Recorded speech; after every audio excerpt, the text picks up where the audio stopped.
ಸರ್ಕಾರದ ವಿರುದ್ಧ ಷಡ್ಯಂತ್ರ ಆರೋಪ. ಬಿಜೆಪಿಯಿಂದ ಧರ್ಮಸ್ಥಳ ಚಲೋ. ರಾಜ್ಯಾದ್ಯಂತ ಬೀದಿಗಿಳಿದ ಧರ್ಮಸ್ಥಳ ಭಕ್ತರು. ಬೆಂಗಳೂರು ದಕ್ಷಿಣ ಕ್ಷೇತ್ರದಿಂದ ಧರ್ಮಸ್ಥಳ ಯಾತ್ರೆ. ಸುಮಾರು 400 ಕಾರ್ಗಳಲ್ಲಿ ಬಿಜೆಪಿ ನಾಯಕರ ಯಾತ್ರೆ. ಜೆಡಿಎಸ್ ನಾಯಕರಿಂದಲೂ ಕೂಡ ಧರ್ಮಸ್ಥಳ ಯಾತ್ರೆ. ಧರ್ಮಸ್ಥಳ ವಿರುದ್ಧದ ಷಡ್ಯಂತ್ರ, ಅಪಪ್ರಚಾರ. ರಾಜ್ಯದಾದ್ಯಂತ ಧರ್ಮಸ್ಥಳ ಭಕ್ತರು ಸಿಡಿದೆದ್ದಿದ್ದಾರೆ. ಬಿಜೆಪಿ ಜೆಡಿಎಸ್ನ ನಾಯಕರಿಂದಲೂ ಧರ್ಮಸ್ಥಳ ಯಾತ್ರೆ ನಡೀತಾ ಇದೆ. ದೃಶ್ಯದಲ್ಲಿ ನೋಡ್ತಾ ಇದೆ. ಧರ್ಮಸ್ಥಳ ಕ್ಷೇತ್ರದ ವಿರುದ್ಧ ಕೇಳಿ ಬರ್ತಾ ಇರುವಂತಹ ಆರೋಪ. ಇಡೀ ರಾಜ್ಯದಾದ್ಯಂತ ಇರೋ ಧರ್ಮಸ್ಥಳದ ಭಕ್ತರು ಸಿಡಿದೆದ್ದಿದ್ದಾರೆ. ಜೆಡಿಎಸ್ ಮತ್ತು ಬಿಜೆಪಿ ಪಕ್ಷದಿಂದಲೂ ಕೂಡ ಧರ್ಮಸ್ಥಳ ಯಾತ್ರೆ ನಡೆದಿದೆ. 400ಕ್ಕೂ ಹೆಚ್ಚು ಕಾರುಗಳಲ್ಲಿ ಧರ್ಮಸ್ಥಳದ ಕಡೆ ಹೊರಟಿದ್ದಾರೆ. ಧರ್ಮಸ್ಥಳದ ಪರವಾಗಿ ನಾವಿದ್ದೇವೆ ಅನ್ನೋ ಸಂದೇಶವನ್ನ ಈ ಮೂಲಕ ಜನರು ಮತ್ತು ಪಕ್ಷದ ನಾಯಕರು ನೀಡ್ತಾ ಇದ್ದಾರೆ. ಸುಮಾರು 400 ಕಾರುಗಳಲ್ಲಿ ಬಿಜೆಪಿ ನಾಯಕರ ಯಾತ್ರೆ ಶುರುವಾಗಿದೆ. ಯಾತ್ರೆ ನಡೀತಾ ಇದೆ. ದಯಮಾಡಿ ಎಲ್ಲ ಕಾರ್ಯಕರ್ತರು, ಎಲ್ಲ ಡ್ರೈವರ್ಗಳೆಲ್ಲ ಕಾರಲ್ಲೇ ಕೂತ್ಕೊಳ್ಳಿ, ಮಿಕ್ಕವ್ರು ಮಾತ್ರ ಬರಲಿ.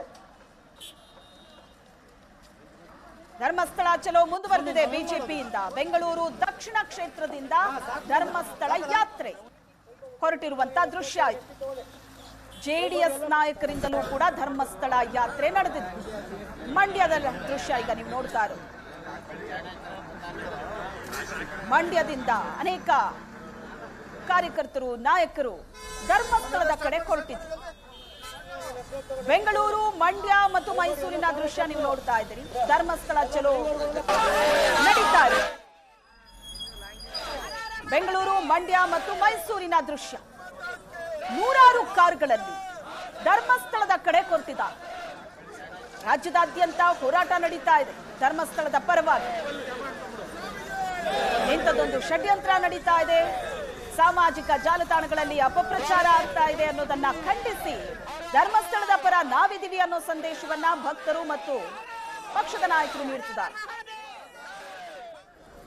ಇವತ್ತು ಬಹುತೇಕ ನನ್ನ ಗ್ರಾಮಾಂತರ ಪ್ರದೇಶದ ಇವತ್ತು ನಮ್ಮ ಹೆಣ್ಣು ಮಕ್ಕಳಿಗೆ ಒಂದು ಆರ್ಥಿಕವಾದಂತಹ ಸದೃಢತೆಯನ್ನು ಕೊಡುವಂಥ ಕೆಲಸವನ್ನ ಧರ್ಮಸ್ಥಳದ ವೀರೇಂದ್ರ ಹೆಗಡೆಜಿಯವರು ಪರಮಾತ್ಮನ ಆಶೀರ್ವಾದದಿಂದ ಇವತ್ತು ಇಡೀ ರಾಜ್ಯಾದ್ಯಂತ ಒಂದು ದೊಡ್ಡ ಶಕ್ತಿಯನ್ನ ಆರ್ಥಿಕವಾಗಿ ಹೆಣ್ಮಕ್ಳ ಭವಿಷ್ಯ ರೂಪಿಸುತ್ತೆ ತುಂಬಿದ್ದಾರೆ.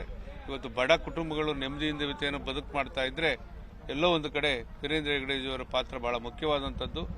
ಆ ಕಾರಣಕ್ಕೋಸ್ಕರ ಇಂಥ ಸಮಾಜಮುಖಿ ಕೆಲಸ ಮಾಡುವಂಥ ಇಂಥ ಕಾರ್ಯಕ್ರಮಕ್ಕೆ ಅವರಿಗೆ ನಾವು ಬೆಂಬಲ ಕೊಡಬೇಕು. ವಿಶೇಷವಾಗಿ ಗ್ರಾಮಾಂತರ ಪ್ರದೇಶದ ರೈತರ ಬದುಕು ಹಸನಾಗಲಿಕ್ಕೋಸ್ಕರ ಕೆರೆಗಳ ಅಭಿವೃದ್ಧಿ ಮಾಡುವಂಥ ಕೆಲಸ. ನಾನು ಮೈನರ್ ಇರಿಗೇಷನ್ ಮಿನಿಸ್ಟರ್ ಆಗಿ ಅವತ್ತು ನಾನೇ ಧರ್ಮಸ್ಥಳದಲ್ಲಿ ಒಂದು ದೊಡ್ಡ ಕಾರ್ಯಕ್ರಮವನ್ನು ಆಯೋಜನೆ ಮಾಡಿ 92 ಕೋಟಿಗಳನ್ನು ಸರ್ಕಾರದಿಂದ ಹಣದ ಚೆಕ್ ಅನ್ನ ಬಿಡುಗಡೆ ಮಾಡಿ ಅವರು ಕೊಟ್ಟು ಕೆಲವು ಪೊಲೀಸ್ ಅಧಿಕಾರಿಗಳ ಜೊತೆಗೆ ಮಾತನಾಡಿದ ಮೇಲೆ ಕೆಲವು ಹಿರಿಯ ಅಧಿಕಾರಿಗಳು ಇದಕ್ಕೆ SIT ರಚನೆ ಮಾಡುವಂಥದ್ದು ಇಷ್ಟು ಬೇಗ ಸೂಕ್ತ ಅಲ್ಲ, ಒಂದು ಪ್ರಿಲಿಮಿನರಿ ಇನ್ವೆಸ್ಟಿಗೇಷನ್ ಆ ವ್ಯಕ್ತಿಯ ಮೇಲೆ, ಅವರ ಅಲಿಗೇಷನ್ಸ್ಗಳ ಮೇಲೆ ನಡೀಲಿ, ಅದಾದ ಮೇಲೆ ರಾಜ್ಯ ಸರ್ಕಾರ SIT ರಚನೆ ಮಾಡೋದು ಸೂಕ್ತ ಅನ್ನುವಂಥ ಅಡ್ವೈಸ್ನ ಕೊಟ್ಟಿದ ಮೇಲೂ ಕೂಡ ಅದನ್ನು ಧಿಕ್ಕರಿಸಿ ರಾಜ್ಯ ಸರ್ಕಾರ SITಯನ್ನ, ಮುಖ್ಯಮಂತ್ರಿಗಳು SITಯನ್ನ ರಚನೆ ಮಾಡಿದ್ರು ಅಂತಂದ್ರೆ ಯಾವ ಉದ್ದೇಶಕ್ಕೋಸ್ಕರ ಈ ಅರ್ಜೆನ್ಸಿಯನ್ನು ತೋರಿಸಿದ್ರು? ದೆಹಲಿಯಿಂದ ನಿರ್ದೇಶನಗಳು ಬಂದ ಮೇಲೆ ಈ SITಯನ್ನ ತಾವು ರಚನೆ ಮಾಡಿದ್ರ? ದೆಹಲಿಯಿಂದ ನಿಮಗೆ ಈ ರೀತಿ ನಿರ್ದೇಶನಗಳನ್ನು ಕೊಟ್ಟಂತಹ ನಾಯಕರು ಯಾರು? ಈ SITಯನ್ನ ರಚನೆ ಮಾಡೋದ್ರ ಹಿಂದೆ, ಈ ಹುನ್ನಾರದ ಹಿಂದೆ ಈ ದೆಹಲಿಯ ಕೈವಾಡವೂ ಇದೆಯಾ? ಹಿಂದೂ ಸಮಾಜವನ್ನ 100 ಜಾತಿಗಳ ಆಧಾರದಲ್ಲಿ ಒಡೆಯುವಂಥ, ಜಾತಿ ಮಧ್ಯೆ ವಿಷ ಬೀಜ ತೆಗೆದುವಂಥ ರೋಹಿತ್ ವೇಮುಲ ಕಾಯ್ದೆಯನ್ನು ಕೂಡ ಜಾರಿಗೆ ತರ್ತೀವಿ ಅನ್ನುವಂಥ ಉದ್ದೇಶವನ್ನ ಮಾಡಿದ್ರಿ. ಇದಕ್ಕೆ ನೀವೇ ಹೇಳಿದ್ರಿ ದೆಹಲಿಯಿಂದ ರಾಹುಲ್ ಗಾಂಧಿ ಅವರು ಇನ್ಸ್ಟ್ರಕ್ಷನ್ಸ್ ಕೊಟ್ಟರು ಅಂತ. ರಾಹುಲ್ ಗಾಂಧಿ ಅವರ ಪತ್ರದ ಆಧಾರದ ಮೇಲೆ ನಾವು ಈ ಕಾನೂನನ್ನು ಜಾರಿಗೆ ತರ್ತಾ ಇದ್ದೀವಿ ಅಂತ ಹೇಳಿದ್ರು. ಇದು ಕೂಡ ಒಂದು ಲಾರ್ಜರ್ ಷಡ್ಯಂತ್ರದ ಭಾಗವ. ಸಂಚುಗಳು ಮಾಡಿದ್ದಾರೆ, ಷಡ್ಯಂತ್ರ ಮಾಡಿದ್ದಾರೆ. ಇದೆಲ್ಲವೂ ಕೂಡ ಆಚೆ ಬರಬೇಕು. ಬರೀ ನಮಗೆ ಇವಾಗ ಸಿಕ್ಕಿರೋದು ಯಾರು ಅಂದರೆ ಬರೀ ಆಕ್ಟರ್ಸ್ಗಳು ಸಿಕ್ಕಿದ್ದಾರೆ. ಇದರಿಂದ ಯಾರ್ಯಾರು ಪ್ರೊಡ್ಯೂಸರ್ಗಳಿದ್ದಾರೆ, ಡೈರೆಕ್ಟರ್ಗಳಿದ್ದಾರೆ, ಎಲ್ಲರೂ ಕೂಡ ಆಚೆ ಬರಬೇಕು. ಯಾವುದೋ ತಲೆ ಬೋಡೆ ತಗೊಂಬಂದು ಹಿಂದೂಗಳ ಶ್ರದ್ಧಾ ಕೇಂದ್ರ ಏನಿದೆ ಆ ಶ್ರದ್ಧಾ ಕೇಂದ್ರದ ಮೇಲೆ ದಾಳಿ ಮಾಡಿದಾಗ ಸಮಸ್ತ ಹಿಂದೂಗಳಿಗೆ, ಧರ್ಮಸ್ಥಳದ ಮಂಜುನಾಥ ಭಕ್ತರಿಗೆ ಎಲ್ಲೋ ಒಂದು ಕಡೆ ನೋವಾಗಿದೆ. ದಿನ ಬೆಳಗ್ಗೆ ಯಾರು ಪೂಜೆ ಮಾಡೋದು? ಎದ್ಬಿಟ್ಟು ಕೈ ಮುಗಿತೀವಿ, ದೇವ್ರಿಗೆ ಕೈ ಮುಗಿಬೇಕಾದ್ರೆ ಆ ಶ್ರದ್ಧಾ ಕೇಂದ್ರದ ಮೇಲೆ ಯಾರ್ಯಾರು ವಿದೇಶಿ ಸಂಚಿಗಳು ಅಂತಾರಾಷ್ಟ್ರೀಯ ಮಟ್ಟದಲ್ಲಿ ಇದಾಗಿದೆ. ಇದು ಕೇರಳ ಟಿ ವಿಲಿ ಬರುತ್ತೆ, ಧರ್ಮಸ್ಥಳಕ್ಕೆ ಹೋದರೆ ಹೆಣ್ಮಕ್ಳ ಅತ್ಯಾಚಾರ ಆಗುತ್ತೆ.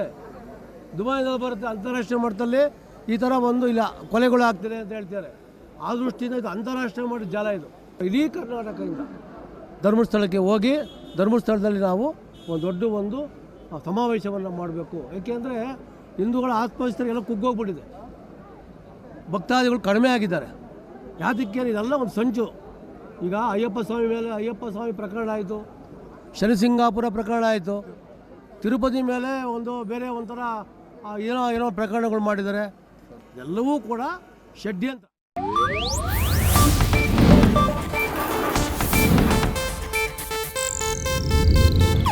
ಇದು ಏಷ್ಯಾನೆಟ್ ನ್ಯೂಸ್ ನೆಟ್ವರ್ಕ್ ಪ್ರಸ್ತುತಿ.